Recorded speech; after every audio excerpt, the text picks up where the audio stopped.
Hi, I've got a group of Borneo suckerfish that are wanting a new home. Their previous tank was abandoned due to cyanobacteria taking over. Now as I progress through this build, one by one, my fish are getting caught in the substrate. Now how did this happen and what can I do about it?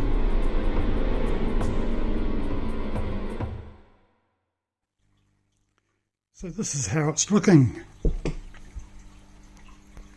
I've got under gravel filter both sides, mainly not so much for filtration, just for water flow through the substrate. And I've just finished gluing together this somewhat flimsy stone arrestor. It does need a brace there, but what's going to happen is stones will be on this side and they'll be held in place by this piece of perspex. And at the top I've got a flow guard which will force the water in a clockwise rotation through the tank. So we've got the filter inlet here and an inlet for the hang-on back on this side, and they both discharge over here.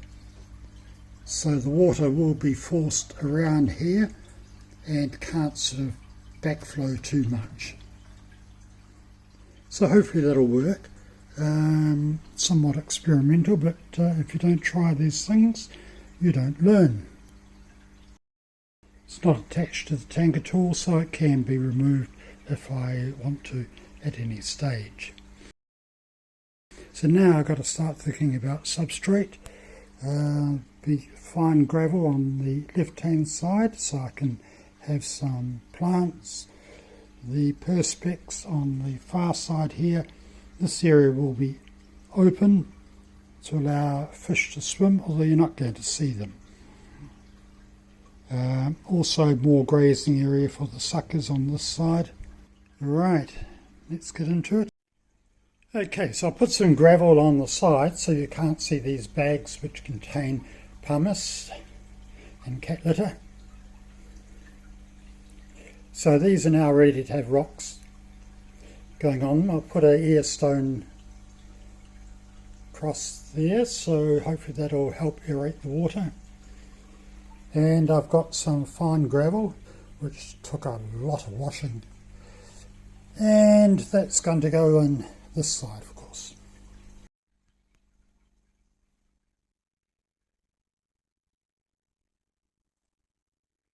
Right, so I've filled in the finer gravel in the back and also in the front. The front lot's got a different, more reddish colour just sprinkled over the top, but it will merge. Now I've also put in some strips of perspex, and they are to contain the val. The vallisneria will be planted in this area here. I don't want it coming forward, so that'll stop the runners, hopefully. And I don't want it going to the back because the val will get long leaves, and if they start flowing too far that way, they're just going to gum up the inlet for the hang-on back. Right, I think I'll actually put some water in now. I have for several hours been running a UV filter in this bin of water. There's probably enough there to maybe get a third of the tank full, perhaps a little bit more, and the other stones can go in while the water's in there, that's not a problem. My previous attempt at a river was plagued with cyanobacteria, and this is why we're using a UV filter, as our water comes from a rainwater tank and is collected from our roof. No doubt cyanobacteria and other algae get washed into the tank, and in small quantities it's not a problem. But once it's in our aquarium, the warmer temperature allows it to bloom. So hopefully a UV filter is the answer.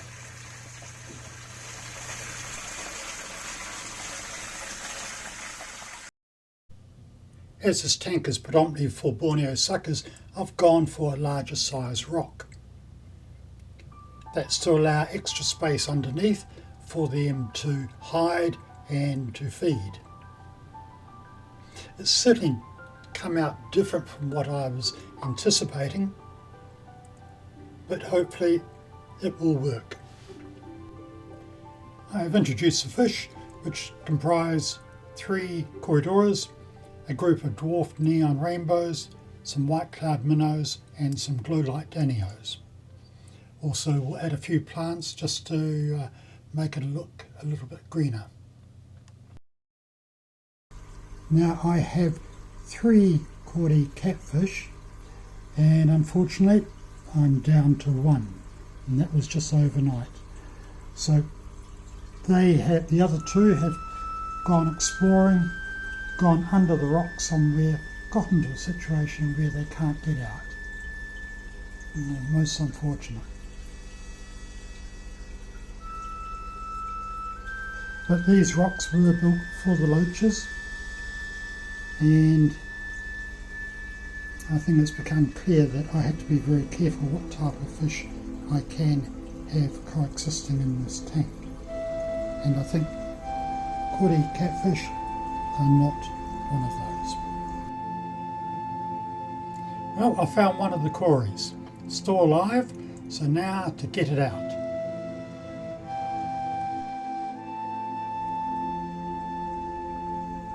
I've freed some rocks, but the darn thing just keeps wanting to go down. Now I can probably get out some of these rocks, but after some more careful excavation, I managed to get it to a situation where I could get it out.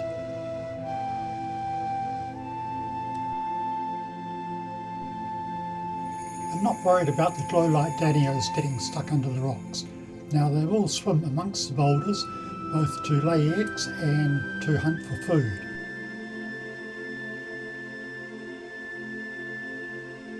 But they have a very supple body and they can twist and hopefully escape any situation where they might be getting trapped.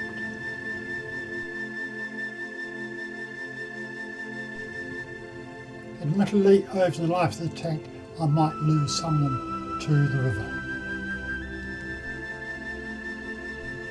Well, this riverbed's not suitable for Corydoras, that's obvious. So I had to catch these 2 and put them into one of my other tanks.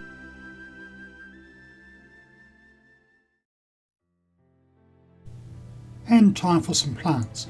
As mentioned earlier, I'll put some val on the left hand side at the back, and in the foreground some dwarf Sagittaria, and maybe even later a sword. In the gully in the right back I'll put some more dwarf Sagittaria, Balense crypt, and I might even add a couple of rose swords. Maybe even a stem or 2. Essentially I want all these to grow up and provide a backdrop to the riverbed. I also gathered some Elodia from a local stream and will add that, although I don't think the lighting requirements will allow it to survive.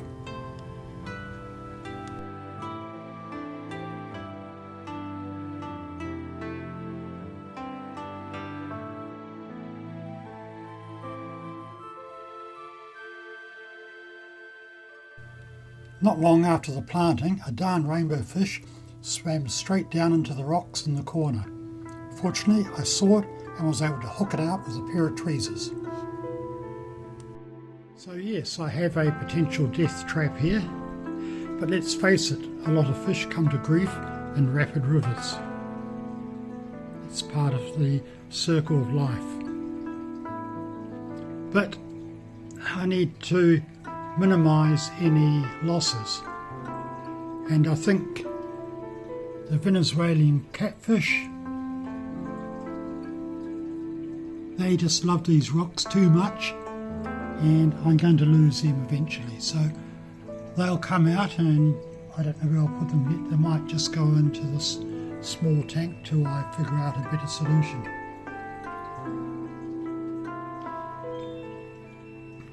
Now all of these glow light danios They just love living in these rocks. They'll swim down to find food and to lay eggs.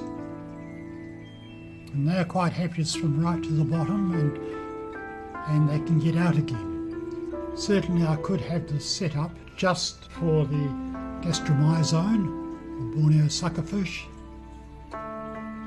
That's their natural habitat, I would believe. But the other fish add interest and are part of this little ecosystem that I've created. But what to do with the dwarf rainbow fish? These dwarf neons, once they get in there, they're just really unable to twist and turn enough to get out again. So I want to keep them in here, and I hope they have enough smarts to stay away from the rocks. And the best I can do to mitigate this risk is to fill up some of these holes. Now, will that work? I don't know. I don't think so, but I've got to try. So for the larger gaps, I'll try to put a smaller stone in to block them.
Well, I've filled in a lot of cavities. There's still gaps where fish can go, but I can't protect them from everything. I have removed the two bronze cordy catfish. So for now they'll just be in here with the albinos. You can see this cavity now that there's a darn rainbow fish in there. This is the cavity that the lowlights can swim into. Not really intended for the larger fish, as they tend to get stuck in a corner and panic. I did have to add this piece of plastic so the fish couldn't see through, because particularly the rainbows would get in there, see through the perspex, and could see the other rainbows on the other side, and they just spend all the time trying to get out by pushing on the perspex without going with the flow, which is not really natural. Most fish will tend to go against the flow rather than with it. Yeah, so I think that might be okay. This is the smaller power head I've got. I've decided I'll leave that running 24/7 because that will add more flow along the rocks and hopefully discourage the fish from going down. They'll probably just all end up in this corner. You can't win them all. A couple of days later I did find the body of that missing Corydoras. It was only viewable from the gully side and was right at the bottom of the rock pile. It would be too difficult to retrieve it. What I didn't know at the time was that the fish was still alive and would reappear from those rocks 41 days later.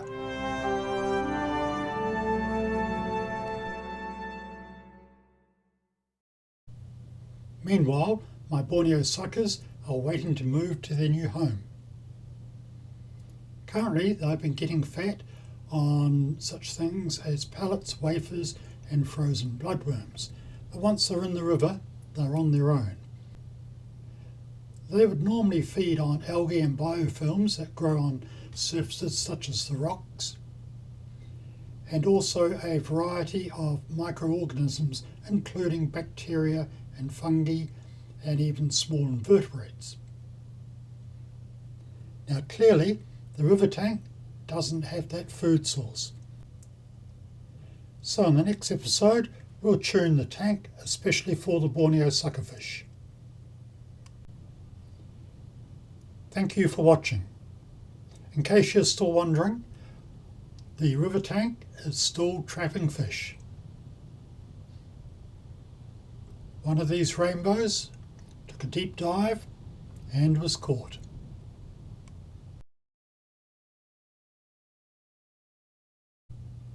And rescued.